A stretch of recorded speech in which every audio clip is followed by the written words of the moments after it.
నమస్తే, welcome to SR news. నేను సంగీత. నటుడు ఆలీ గురించి ప్రత్యేకంగా చెప్పాల్సిన పని లేదు. హీరోగా, కమెడియన్ గా, క్యారెక్టర్ ఆర్టిస్ట్ గా, యాంకర్ గా చేస్తూ బిజీగా మారారు.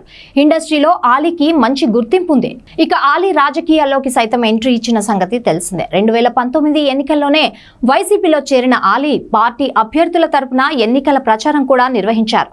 వైసీపీ అధికారంలోకి రావడంతో ఆలీకి ఎమ్మెల్సీ లేదా రాజ్యసభ పదవులు ఇస్తారనే ప్రచారం జరిగింది. అయితే ఎలక్ట్రానిక్ మీడియా సలహాదారుడు పదవితో ఆలీ సరిపెట్టుకోవాల్సి వచ్చింది. 2024 సార్వత్రిక ఎన్నికల్లో ఆయన వైసీపీ నుండి ఎమ్మెల్యే లేదా ఎంపీగా పోటీ చేయడం ఖాయంగా అనుకున్నారంతా. నంద్యాల, గుంటూరు పార్లమెంట్ స్థానాలకు ఆలీ పేరును పరిశీలిస్తున్నట్టుగా వార్తలు వచ్చాయి. కానీ ఆలీకి వచ్చే ఎన్నికల్లో ఎక్కడా కూడా సీటు దక్కని పరిస్థితి. దీంతో ఆలీ ఇటీవల జరిగిన ఎన్నికలకు దూరంగా ఉన్నారు. ఇక దర్శకుడు పూరి జగన్నాథ్ ఆలీ బంధం గురించి ప్రత్యేకంగా చెప్పాల్సిన పని లేదు. పూరి జగన్నాథ్ తన ప్రతి సినిమాలో ఆలీకి అవకాశం ఇచ్చారు. అవకాశం లేకున్నా ఆలీకి మాత్రం ప్రత్యేకంగా చిన్న పాత్ర అయినా ఉంటుంది.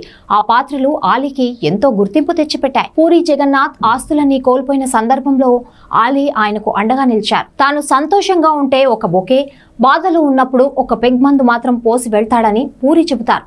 తాజాగా పూరి జగన్నాథ్ పై ఆలీ మరోసారి తన ప్రేమను బయటపెట్టారు. అల్లు శిరీష్ నటించిన బడ్డీ సినిమా ఈవెంట్ కు పూరి జగన్నాథ్ తో పాటు ఆలీ సైతం హాజరయ్యారు. ఈ సమయంలో ఆలీ చేసిన కామెంట్స్ హాట్ టాపిక్ గా మారాయి. ఆలీ మాట్లాడుతూ, థాయిలాండ్ ఓ రాజ్యం కాబట్టి సరిపోయింది, అక్కడ ఎన్నికలు పెడితే పూరి జగన్నాథ్ సీఎం, తాను హోమ్ మినిస్టర్ అయ్యే వారమని ఆలీ వ్యాఖ్యానించారు. దీనికి కారణం కూడా లేకపోలేదు. పూరి జగన్నాథ్ బీచ్లలో కూర్చొని కథలు రాసుకోవడం అలవాటు. తన సినిమాల్లో కొన్ని సన్నివేశాలైనా బ్యాంకాక్ లో షూట్ జరుపుకోవాల్సిందే. అంతేకాదు, తనకు బ్యాంకాక్ లో అభిమానులు ఉన్నారని, అక్కడ పోటీ చేసినా గెలుస్తానని పూరి జగన్నాథ్ ఎన్నోసార్లు చెప్పారు. ఆ ఉద్దేశంతోనే పూరి జగన్నాథ్ అక్కడ పోటీ చేస్తే సీఎం అవుతారని ఆలీ కామెంట్స్ చేశారు.